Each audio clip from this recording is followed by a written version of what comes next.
If you, for some reason, have wandered in here and wondered what is going on, this is indeed the Jenny Stigile. If you've ever played Lunar, the Silver Star Story Complete, and you heard that amazing opening song, Wings. Only when two brilliantly shine as one. Or if you heard the voice of Jean, Ruby, singing Lucia from Lunar 2. Or if you heard Royce from Lunar Silver Star Story Complete. Or if you heard some of the voices in Albert Odyssey, and there's other games too, then you have heard Jenny Stigile.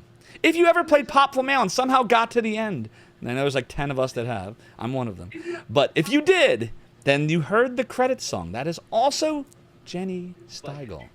If you want, I can start off by firing some questions off, or we can talk with chat, whatever you want to do. You tell me. Okay. Rapid fire. All right, rapid fire. Here we go. We're going to rapid fire. Fire it off. Here we go. All right, question 1 for you. So why don't you start off? Why don't you tell me a little bit about how you broke into the industry, in the music, games, singing, voice acting industry? How did you get into it? Man, I have the most boring story because I don't know, I think a lot of people have heard this already, but I was a really shy kid.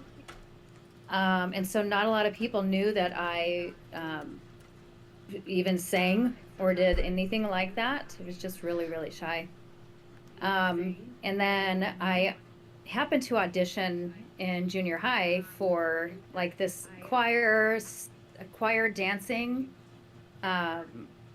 whatever you call it, like this thing, you know what I'm talking about? I got you. What are they called? A group. Like an a cappella group, or like a barbershop quartet group, or... Yeah, it was like singing and dancing. Anyway, I didn't get the part. And then I also auditioned for choir.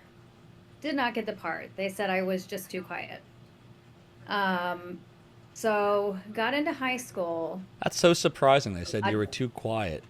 You are super duper Like, chatty. quiet. I think when I was... it's really hilarious because, you know, as I grew, my singing voice is actually so loud. If we were in a room with like 500 people and I was asked to sing, most likely all of those people could hear it. It's a loud voice. You know what I'm saying? I know exactly what you mean. But so anyway, I got into choir in high school, and then I met Kathy Emma my freshman year, and Kathy Emma ended up being, what was she? Lemina Ausa in Lunar? We can find out. What was her name? Kathy Emma. Kathy Emma. Let's see. Kathy, with a C or with a K? K. K. Kathy Emma. You would think I would know this. She is in Lunar Eternal Blue. She was Lemina. You are 100% right. She was also additional voices in Albert Odyssey. She was Cat in Dragon Force and Caldina in Magic Knight Rayearth. Ooh. Yeah.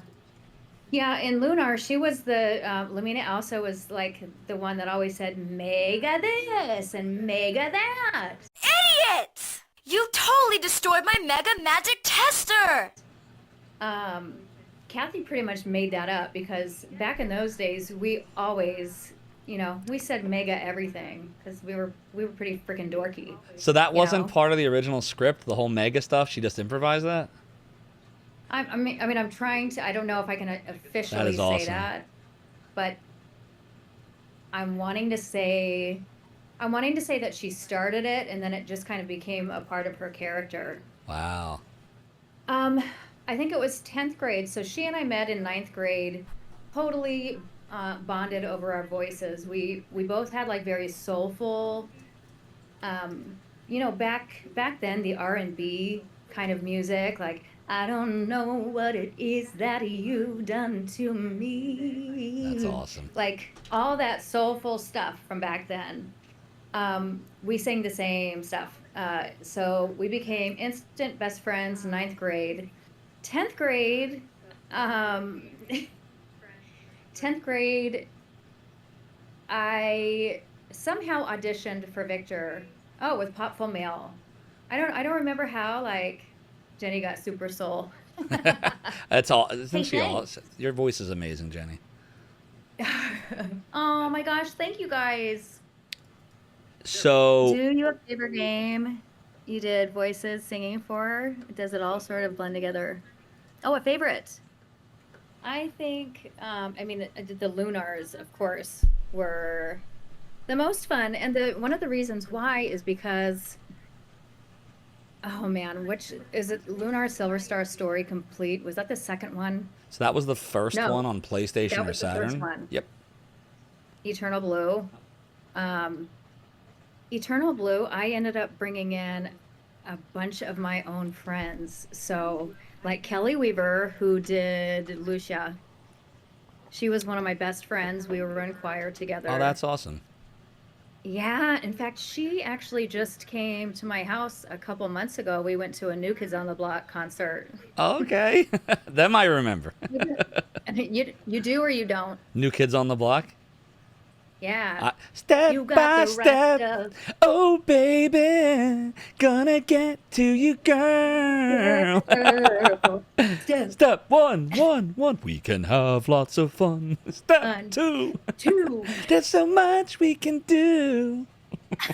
Three. It's just you and me. I can't sing. I can't ask for more. Don't you know that the time is right? Oh my gosh. I think didn't they do like a reunion concert a few years ago? Ranka Sal is asking if they still exist. They're kind of still around, right? I went to their, like, either their reunion. Yeah. I even used to know all their. No. It was Danny. Well, Donnie's Donnie Wahlberg, right? There was Danny, Donnie. Joey, Joe. Joey. I was gonna marry him. That's awesome. And then who's the fifth one? Was it a Danny, Donnie, We Joey, have Joe, Donnie, Danny, Joey, Jonathan, and Jordan. Jonathan and Jordan? That was it. Okay. Yeah. Yes. Yes. Please don't go, girl. Hanging tough. Hanging tough. We're rough. Do do do do do. Oh, we're hanging tough. Suntop Kinseeker wants to know how you came to Zophar's realm. How did you wind up on the stream? I know the answer. You want to tell Suntop Kinseeker? How I did? How did you find me? What did I do? How did I? It was very weird how it aligned. But so Godshard Chronicles, which we're going to talk about that in a second. That's one of my questions. I have a whole list of questions in my head for you. But Godshard Chronicles, which is a game that Jenny is currently working on. She's lending her amazing voice to that game. And we'll talk about that in a second. I have some questions for Jenny for that.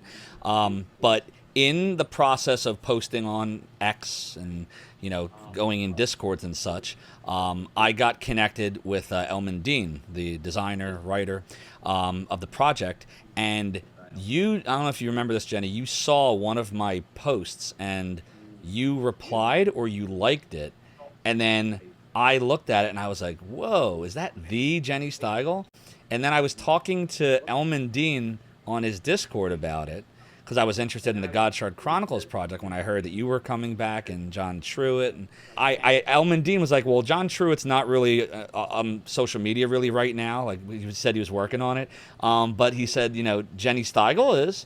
And so I was like, okay, so that is Jenny Stigile. So then I don't remember exactly what the post was, but I replied back to something once I realized it was you. And I was just something like, Jenny, thank you so much. Like, your music was awesome. The games were great. Like, it meant a lot to me and all that. And then you replied back. And then I don't remember exactly how this happened, but I posted something on X about my Discord. It was like just one of my regular, I'll promote stuff and whatever. And then you popped on. And that was how it all started. And then we started talking. And then before you knew it, here we are, streaming, talking about burying the butts. What's funny to me? What's that? You know what's so funny to me? Tell me. is that we're both saying, "Oh gosh, I don't remember. I don't quite remember." And this literally was like This is like a couple weeks ago. This is literally only a couple weeks ago. And that just shows just how, our brains work. They're very interesting brains. This is 47, man. This is what happens when you're old now. We're in the 40s. We're in the 40s. But it's just a number. Remember? It's just a number.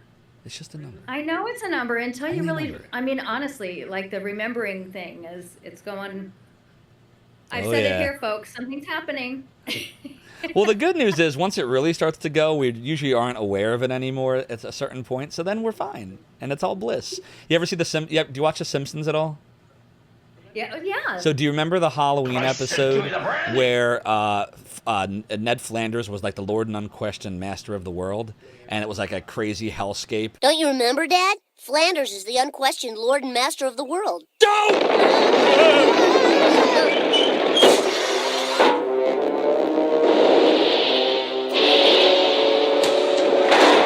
So you might not have seen that episode, but it's very good. So in this episode, there's a scene where Ned Flanders is trying to re-educate people. That's what he called it, re-education. Like he had hooks that were like making them smile. He's like, just relax, let the hooks do their work. And Homer's like, what the hell are you smiling at? And then when none of his attempts are working, he's like, there's a sure thing that never fails, a warm glass of milk and a little frontal lobotomy. 9 And then of warm milk, there it is. a little nap, and a total frontal lobotomy. That's the quote. Thank you, Balinor. So Mo Sizlak is like, Homer, it's not so bad. And he's holding his brain in like a jar of formaldehyde, like a piece of his brain. He's like, they go in through your nose and they let you cut the piece of brain that they cut out. Here, who's that little guy? And he's looking at the brain. Who's that little guy? And then all the Simpsons, the others are all holding up their jars. They're like, join us, Father. And then Marge goes, it's bliss. And Homer screams, no. It's a great episode. It's a time traveling episode where Homer anyways, we're getting so in the weeds. The point though, is that... I think I could do Marge Simpson. What's that? I think I could do Marge Simpson. All right, let's hear it. Do your best Marge Simpson. I'm Go. just saying. I don't know. I need to think about it for me. Oh, homie. Nope. That's not it. It's got to be like a couple practices. See, now everyone gets to see how I'm like, nope. We get to see how Jenny finds voices. Go. I'm gonna be quiet. Oh, homie. Nope. homie. Well, that's pretty good. How's your father's project No, coming along? I don't have I it. think he's almost done. That wasn't bad at all. It's tough because Yeah, it's like he's very distinct. Like I can't do voices, which you all know. Lisa needs But like braces. it's something like it's like Lisa needs braces. Lisa needs braces. Yeah, I can't do it. It's like right up. Lisa needs braces. Yeah, my voice is too low to do it. It won't work. Do you play video games generally? Like other than like working on games, do you play any games? Right now? In general, you don't have to be working on now, but like over the years, have you played some other games besides just what you've worked on? My last favorite game was Super Mario Brothers in like '88. Okay, that's a great game. It's one of my favorites. So I'm sorry, guys. No, that's okay. I want to now that I've been back, like connecting with a lot of people, I'm really interested, especially RPGs. They're amazing. It's an I would amazing love art to form. Start playing. No better time to It'll start. take me a long time to, it'll take me a long time to Acclimate to the I'm game. used to all the old stuff, and now everything has, technology. Everything is new, and Well, that's the cool thing. A lot of people Yeah. nowadays, like, I'll tell you right now, I love all kinds of games, and I'm excited for Godchild Chronicles, but I think a lot of the best games out there are the ones from the era that you were working on those games, the late 80s and the 90s and early 2000s. I think that was the golden age of gaming. And, I mean, look at, the work you're doing on Godchild Chronicles, like, that game is in the retro style. That game literally looks like it could have been, like, in the Super Nintendo, PlayStation console era, right? Literally the way that the graphics are and the kind of sound effects and the pixel art, like, it's literally ripped right out of the best era.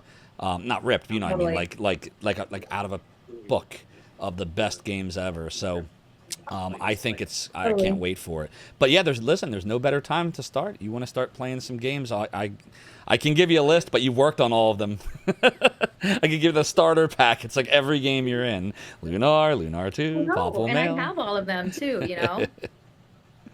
But there's so many good games out there that I bet you'd probably have fun with. Oh, Rankosal's asking a really good question. They're talking about the song. It's the one that goes, "Blue star above me," da da da da da da da. That one, Lucia's song. And I always wondered about this. The Sega CD version and the PlayStation version, there's a couple differences. The Sega CD version had "That Can Eradicate My Fear," where the PlayStation version was "Soothe My Doubt and Calm My Fear."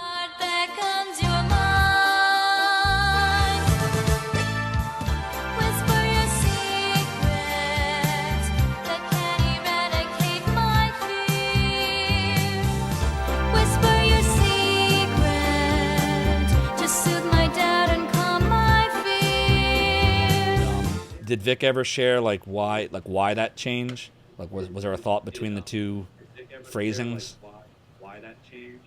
Not that I can remember, but I do know about what you're talking about. I remember that, but I can't Gotcha. remember I just can't If there's like a remember reasoning, why that's all right. that was changed. I hate the way I sing it. I hate the way I sing I it. love Not necessarily the song.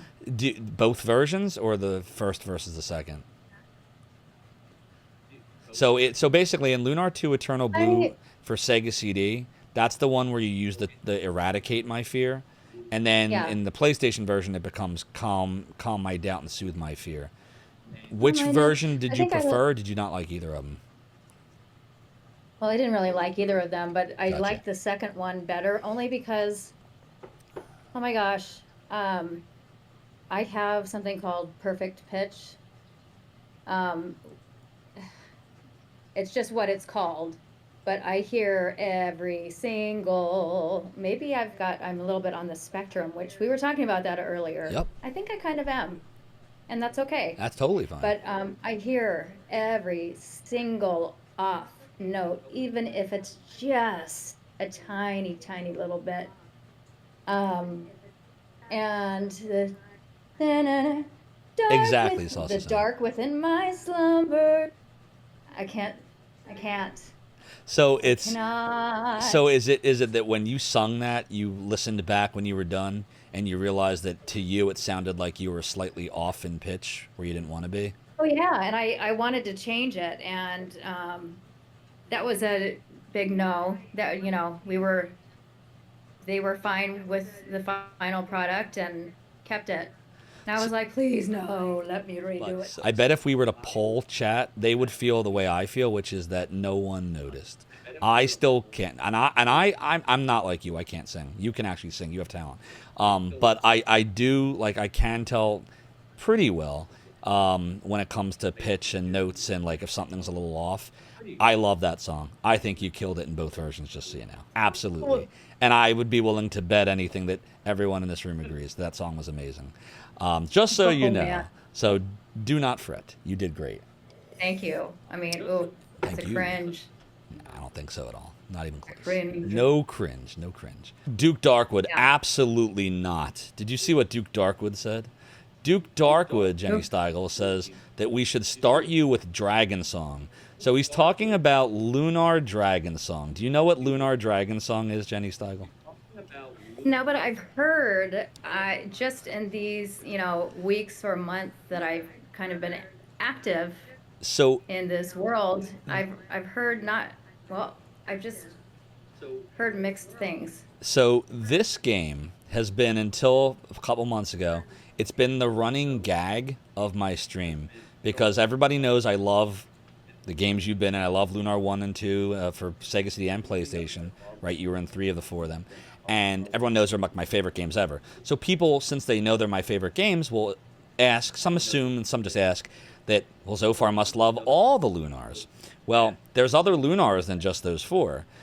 There was 2 that only came out in Japan, Lunar Walking School and Magic School, which I haven't played, but I want to. And then there's Lunar, look, RPG Cat, we're saying it too now. And then there's Lunar Dragon Song. So Lunar Dragon Song. So this is the post Vic Ireland, post Working Designs, post Studio Alex era now. Game Arts decided that they would make a prequel to Lunar 1, and they would call it Lunar Dragon Song. So it takes place 1,000 years before the original Lunar Silver Star. It is without a doubt. Now I say this, we didn't get to talk about this before stream. Sometimes I'll say things and I forget that, you know, there are many people that will watch and listen, and I never want to insult people, but I will say this is without a doubt the worst RPG I've ever played for many, many reasons. I want to fight the block. Do I have to click on it? Like tap it like on a real DS? Dude! No. What do you mean you can't? What do you mean? What do you mean you can't select the enemy? The graphics are fine. They're nice enough. It's a Nintendo DS game. The music is good. It's like there's a game in there that should be good, but it's just awful. So that's the game, Jenny Stigile, that some of chat has suggested we introduce you to. It's a terrible idea. Don't do it. Don't. I want to tell you what that reminds me of, like in every flipping way. This reminds me of the very original old Oregon Trail. Ah, I remember Oregon Trail. Which was actually one of my favorites. So if you want to call it an RPG, and I don't know if it is. I don't know what you call that. That's a combination of a lot of different things. I always viewed it kind of like a semi-educational game,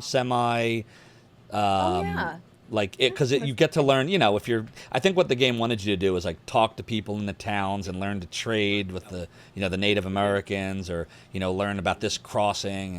And I always took the cheap way out. Like I would be the doctor, and then I would just have a lot of money, and I would just buy every supply, and that way I never needed to hunt, and I would just like trade away my oxen. I would always have like 12 of them, so I would get, and I think that's the whole point, is they wanted you to experiment with like different characters. No, but the thing is, your health, if you did certain things, your health would go down, and you need your health to be able to, you know, continue on going and buying things, and you need money to be able to stay in a hotel, or you're gonna freeze outside and your health's gonna go down. It's kind of like, you know. Yes. So I see what you're saying. Game. I see exactly what you're saying. So it's like playing as some of the characters that have a lot less money at the beginning. So you're constantly stuck in this endless loop of never having enough resources. And in order to get more resources, you have to trade away something that you need in order to be able to do it. So you would feel the pain. And that thematically, I think, made sense, because it's like, if you were a doctor back then, you would have an easier time getting from here to Oregon than if you were, you know, say a farmer or a teacher. Yeah. Right? So yes. It made sense.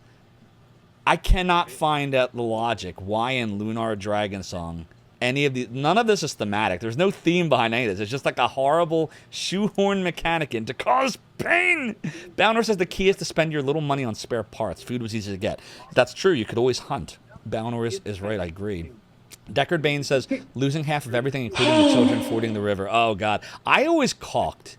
Do you remember, Jenny, like how you could go across the river? Sometimes you would ford, sometimes you would caulk the wagon and then float it across, and then other times you could pay a ferryman sometimes. I always tried to caulk, and that worked like 2/3 of the time. But I think if it's like too deep, then that doesn't work, and you should just pay a ferryman. I don't know. I was always bad. I always died of dysentery half the time. I always got bit by a snake, or a rattlesnake, or yes, a broken leg. Died of a broken leg. A fun thing to do. A lot of streamers.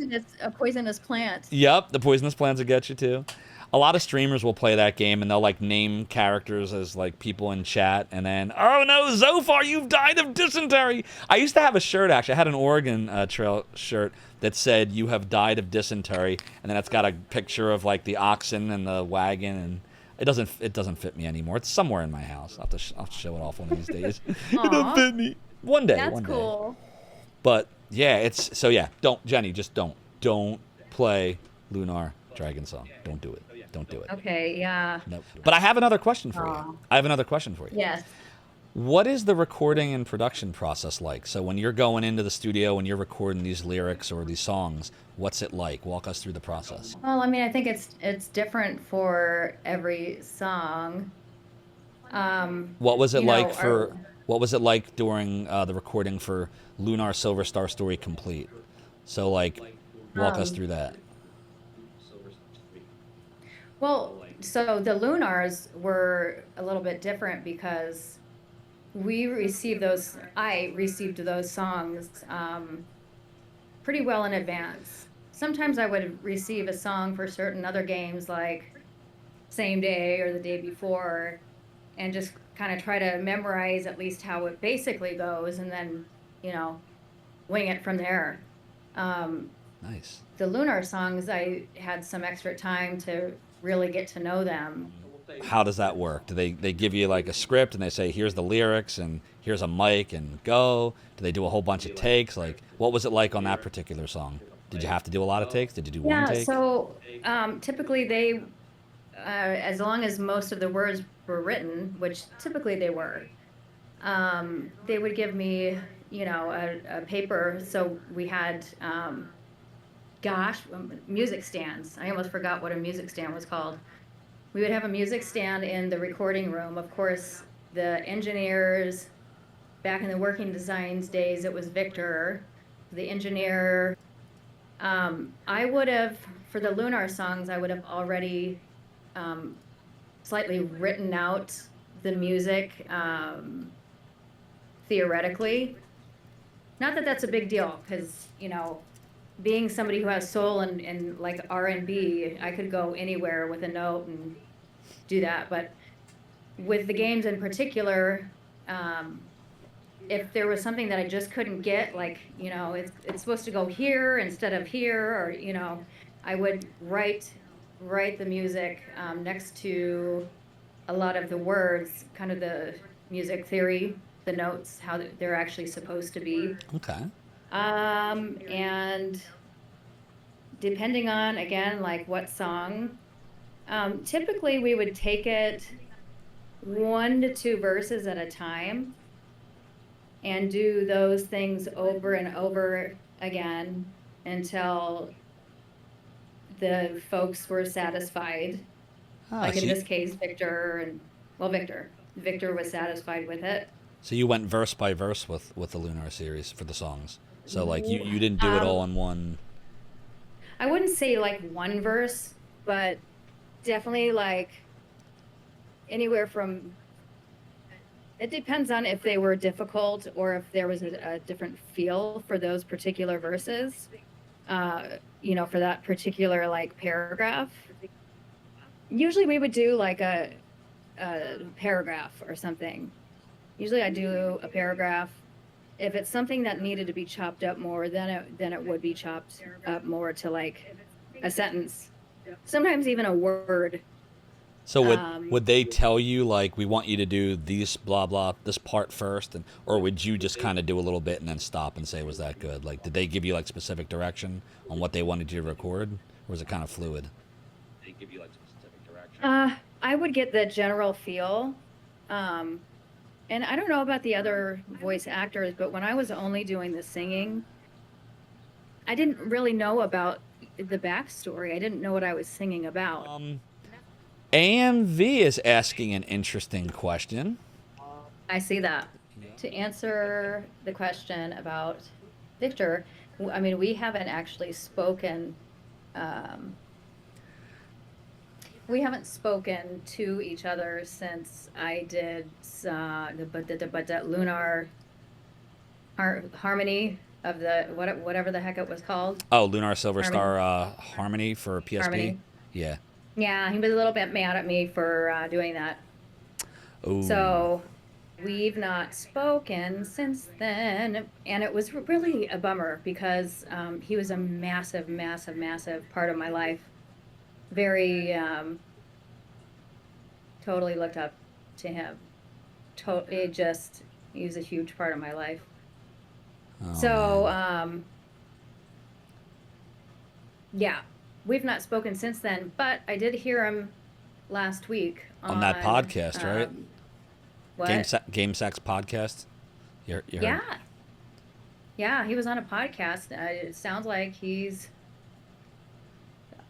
very much alive and sounds like he's very much well. He's doing pinball. I didn't actually understand exactly what it is that he's doing, but it sounds like he's doing some kind of pinball stuff. Yeah, he was talking about some of the projects. It was a really interesting. I assume you heard the whole thing. There was a lot of interesting points he was making in there. I assume you heard him talking about the Lunar GungHo remake stuff, right? Lunar 1 and 2. Yeah. That was interesting. I think it's very interesting. It's actually, it's funny. Well, it's not funny, but I think everyone kind of learned at the same time that GungHo is making another Lunar, and it sounds like at least the songs, they're word for word. Sounds like just the whole thing is it's going to be a remastered 2024 version of what we have already done. And there's a big movement, it sounds like, of people really wanting some of the original voice actors. And thank you to the people who are reaching out to GungHo trying to get me back there to sing. I saw that, and when I found out that so far it doesn't look like they've really brought back any of the original voice actors or actresses, or you or John Truitt or anybody. Because a lot of people were asking me what I thought, Zophar. What does Zophar think? And I was a little sad, and I say a little sad, like a lot sad, because for me, like the whole draw of the Lunar games, there's a lot of JRPGs like the Lunar series when it comes to the graphics or the sound effects, like the gameplay, but I can't really think of many games that had the feeling of Lunar, and I'm specifically talking about the Sega CD and PlayStation version that's translated by Working Designs as voice acted by you and Rhonda Gibson and John Truitt. You added, and this, here comes the starstruckness again, but it was just such a huge part of my life, growing up. That was my formative years. Lunar came out when I was 13, and Lunar 2 Remake, the last of the four, came out in 2001-ish, when I was 21. So that was my formative years. And it spoke to me, the way that you would sing the songs and the way that the vocals would come out and feel like real people you knew. And there's so many JRPGs. I love RPGs, but there's a lot of JRPGs out there that sometimes feel like they're just going through the motions. You hear it's almost like tropes. But with Lunar and Lunar 2, every character felt real, right? It felt like Lucia is this person who came to this planet, doesn't know what's going on or understand things, how this world works, and then she meets Hero, and she gets friends, and she starts learning about the world, and you can just feel it in the way that the voice acting is, and how you sung the songs for Lucia, and when you spoke for Jean, and so that for me, that's what I remember. When I think Lunar, I think of the voice acting, I think of the characters, I think of the writing. So when I heard GungHo's doing this, but I'm not hearing anyone that had to do with the soul of the games are coming back. So people ask me, I'm like, I'm cautiously optimistic, trying to stay optimistic, because GungHo hasn't really, you correct me if I'm off base on this, but I haven't really seen, it's looked like radio silence to me. When fans are commenting, I see stuff all over X and Blue Sky and Discord, people are vocal. The GungHo's not really saying a thing. It's weird. Yeah.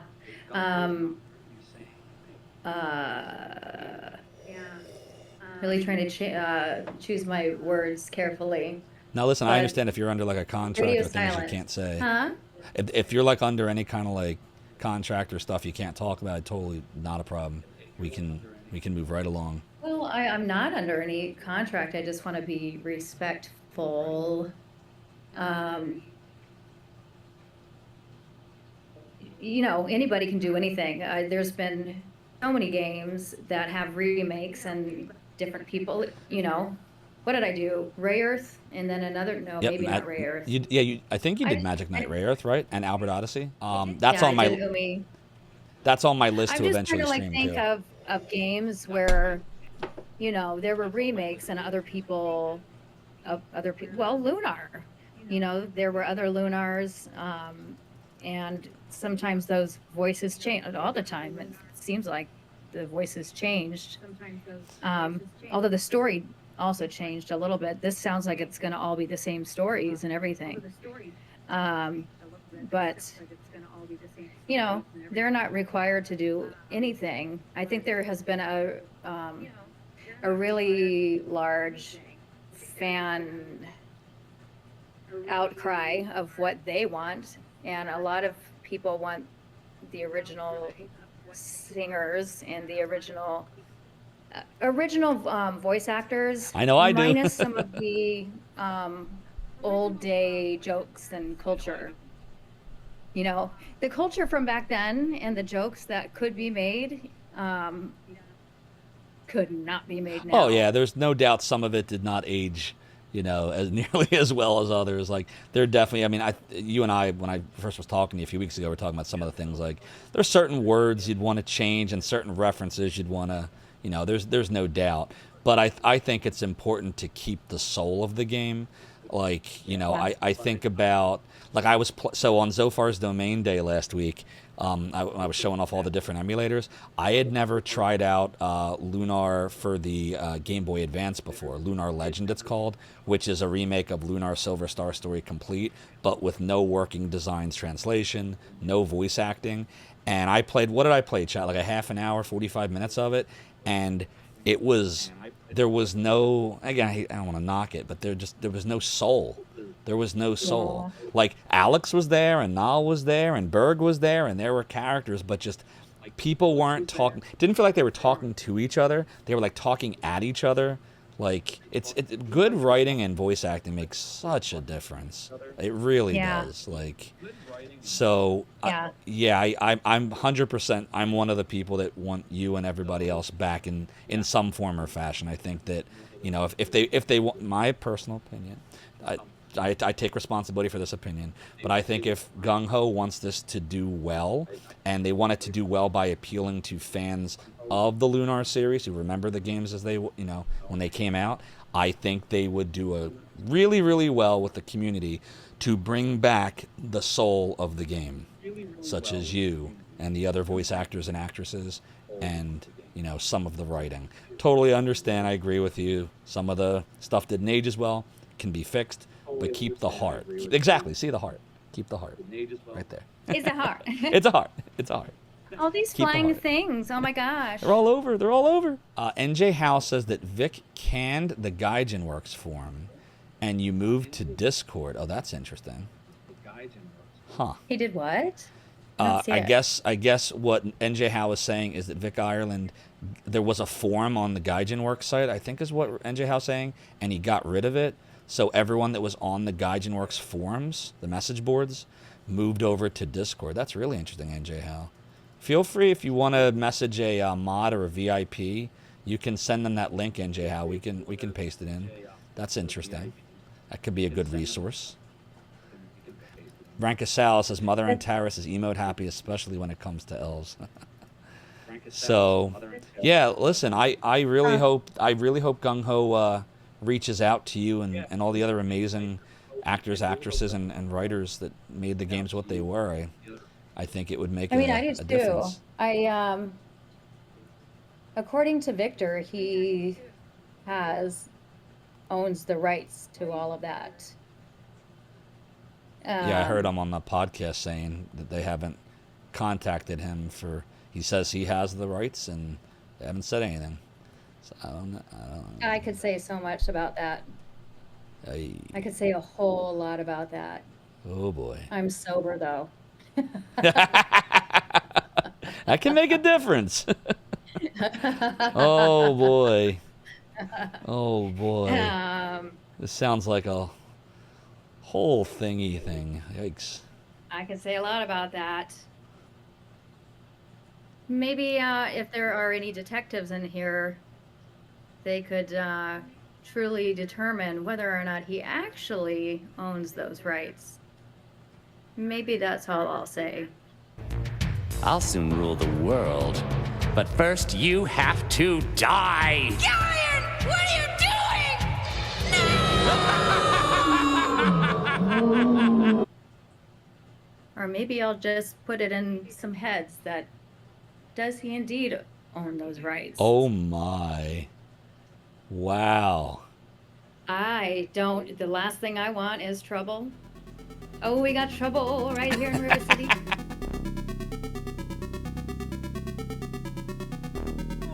How can this be the final thought that you leave Jenny Stigile with for our stream? Why'd you do it, King?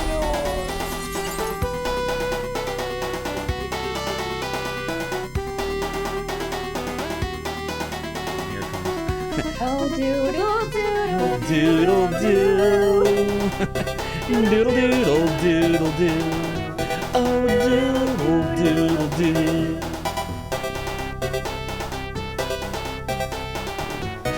Okay, he's out of the room. What do we want to talk about? What do you know? What do you want to know? It's only going to be a few seconds.